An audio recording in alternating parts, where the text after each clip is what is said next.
अरविंद केजरीवाल के बहाने खालिस्तान और खालिस्तानी एक बार फिर चर्चा में। इस बार मौका पंजाब चुनाव का है। इससे पहले 3 कृषि कानूनों के खिलाफ दिल्ली की सीमा पर 1 साल तक चले किसान के आंदोलन के दौरान सत्ता से जुड़े तमाम लोगों ने किसान आंदोलन को खालिस्तानियों का आंदोलन करार दिया था। हालांकि खालिस्तान आंदोलन अब इतिहास बन चुका है। गिने चुने लोगों को छोड़ दें तो सिखों के बीच इस आंदोलन का समर्थन गुम हो चुका है। आपको बता दें, खालिस्तान आतंकियों और उनके समर्थकों ने देश की पूर्व पीएम इंदिरा गांधी, पंजाब के पूर्व सीएम बेअंत सिंह और पूर्व आर्मी चीफ जनरल एएस वैद की भी हत्या कर दी थी। ऐसे में आइए जानते हैं कि क्या था खालिस्तानी आंदोलन और इसकी क्या मांग थी। क्या था खालिस्तानी आंदोलन? खालिस्तान आंदोलन की कहानी 1929 में शुरू होती है। कांग्रेस के लाहौर सेशन में मोतीलाल नेहरू ने पूर्ण स्वराज का प्रस्ताव रखा। इस दौरान 3 तरह के समूहों ने इस प्रस्ताव का विरोध किया। पहला, मोहम्मद अली जिन्ना की अगुवाई में मुस्लिम लीग ने। दूसरा समूह दलितों का था, जिनकी अगुवाई डॉक्टर भीमराव अंबेडकर कर रहे थे। अंबेडकर दलितों के लिए अधिकारों की मांग कर रहे थे। तीसरा गुट था मास्टर तारा सिंह की अगुवाई में शिरोमणि अकाली दल का था। तारा सिंह ने पहली बार सिखों के लिए अलग राज्य की मांग रखी। 1947 में यह मांग आंदोलन में बदल गई। इसे नाम दिया गया पंजाबी सूबा आंदोलन। आजादी के समय पंजाब को 2 हिस्सों में बांट दिया गया। शिरोमणि अकाली दल भारत में ही भाषा के आधार पर एक अलग सिख सूबे यानी सिख प्रदेश की मांग कर रहा था। स्वतंत्र भारत में बने राज्य पुनर्गठन आयोग ने यह मांग मानने से इनकार कर दिया था। इसके बाद सिख सूबे के लिए आंदोलन और प्रदर्शन शुरू हो गए और 19 साल तक चलते रहे। इस दौरान हिंसा की कई घटनाएं भी सामने आई। आखिरकार 1966 में इंदिरा गांधी सरकार ने पंजाब को 3 हिस्सों में बांटने का फैसला किया। सिखों की बहुलता वाला पंजाब, हिंदी भाषा बोलने वालों के लिए हरियाणा और तीसरा हिस्सा चंडीगढ़ था। इसे बड़े फैसले के बावजूद भी कई लोग इस बंटवारे से नाखुश थे। इसके बाद 1973 में अकाली दल ने अपने राज्य के लिए स्वायत्तता यानी कि ज्यादा अधिकारों की मांग की। इसे स्वायत्तता की मांग आनंदपुर साहिब रेजोल्यूशन के जरिए मांगी गई थी। आनंद साहिब रिजोल्यूशन का ही एक कट्टर समर्थक था जरनैल सिंह भिंडरावाले। खालिस्तान आतंकवाद का एक बड़ा नाम। एक रागी के रूप में सफर शुरू करने वाले भिंडरावाले आगे चलकर आतंकी बन गया।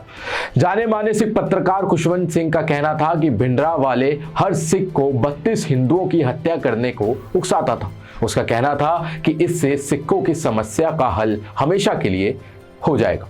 1982 में भिंडरावाले ने शिरोमणि अकाली दल से हाथ मिला लिया और असहयोग आंदोलन शुरू कर दिया। यही असहयोग आंदोलन आगे चलकर हिंसक विद्रोह में बदल गया।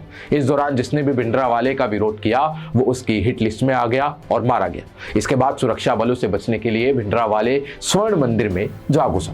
2 साल तक सरकार ने कोई कदम नहीं उठाया। इस दौरान भिंडरावाले स्वर्ण मंदिर परिसर में बने अकाल तख्त पर काबिज हो गया। इसके बाद सरकार ने सेना को भेजने का फैसला ले लिया। कहा जाता है कि 5 जून को कांग्रेस के सभी सांसदों और विधायक को जान से मारने की धमकी और गांव में हिंदुओं की सामूहिक हत्या शुरू करने की योजना का खुलासा होने के बाद यह फैसला लिया गया। आपको बता दें कि इसी दौरान 1983 में खालिस्तानी आतंकियों के समर्थकों ने बस में सवार 74 हिंदुओं को मार डाला था।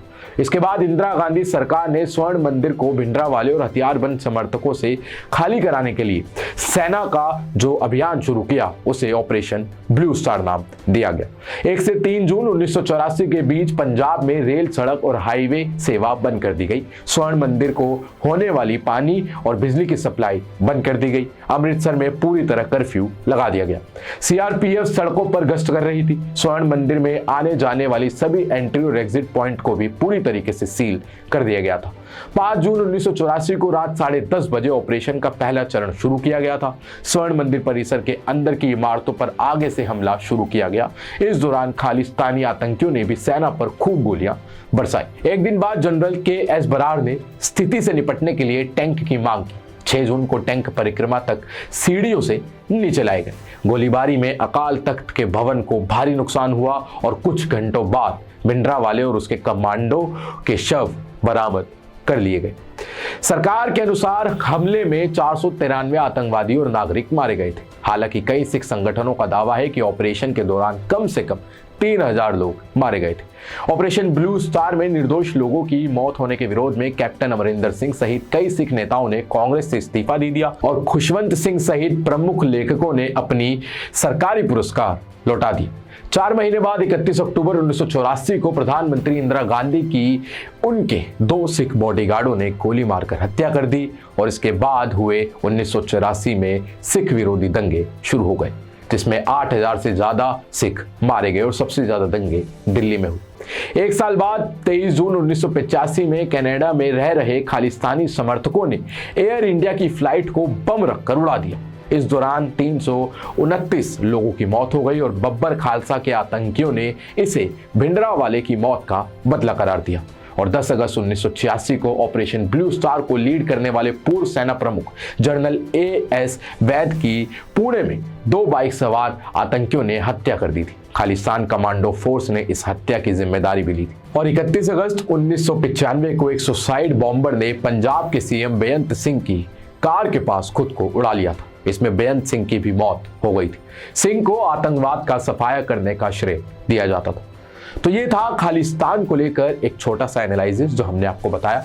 आज की वीडियो में महज इतना ही। आप देख रहे थे ग्लोबल नाउ 24/7। वीडियो को लाइक करें, शेयर करें और चैनल को सब्सक्राइब करना ना भूलें। मैं तुषार, धन्यवाद।